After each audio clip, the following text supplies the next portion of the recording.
To be honest, I've never really struggled with imposter syndrome, and I credit that to two things. One is my dance background, and at a young age, probably too young, that's a whole different story, the world of dance and what it exposes you to, right? Yeah. Uh, I learned that being told no on a regular basis is going to happen. And because when I was 12, I was auditioning for summer programs over here in the States. If you're a ballerina, you train at a school year long, and then typically during the summer you go to a different state and you train at a different school for the summer. And it starts at the young age of 12. And so at 12, Wow. I left home for 6 weeks. That's a lot, And isn't it? it You're still is, a kid, you know. oh, just in it. I would cry every day for like Mm. half of the summer camp because I was homesick.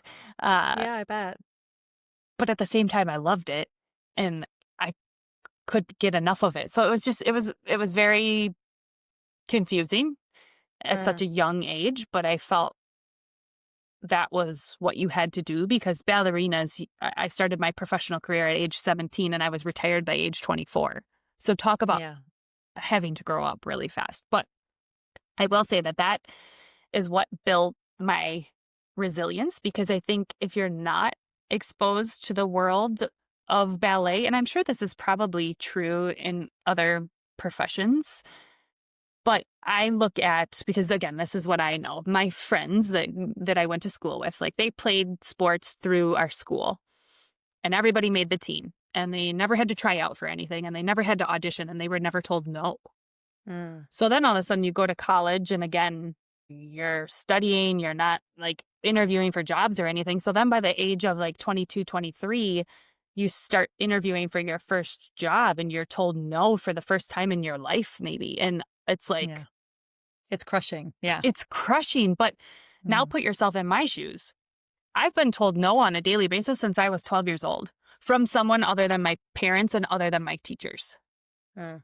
And so that really took, for anyone that does suffer from imposter syndrome, it's not something that I was born with. It took years and years and years and years of building that skill. So I think that comes from dance 100%, and I'm forever grateful for that.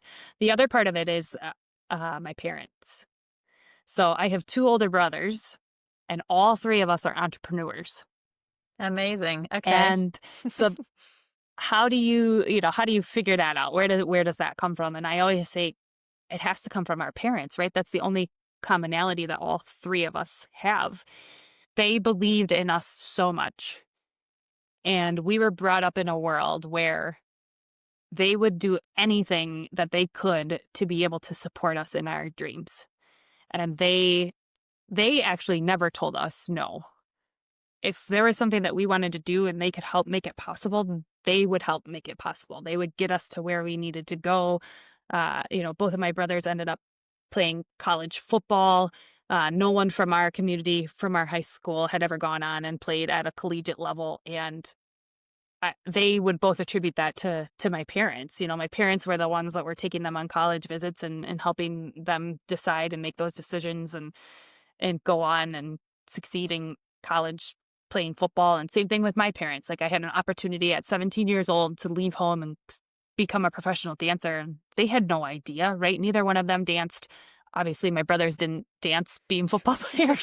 So they didn't know that world at all. And now as a parent, I look back on that and that had to be so, so, so scary for them Yeah. to be able to just let their babies go. Yes, we were, 17, 18 years old, but still. So that's another thing that I think has really built up that attitude that I have of not being afraid of failure. Because like you said, no is just, it's a word and it's a full sentence and it doesn't mean anything. And your life, if you get told no, you're exactly where you're at. But what if Mm. what if you get told yes? And so don't not ask because you're afraid of being told no.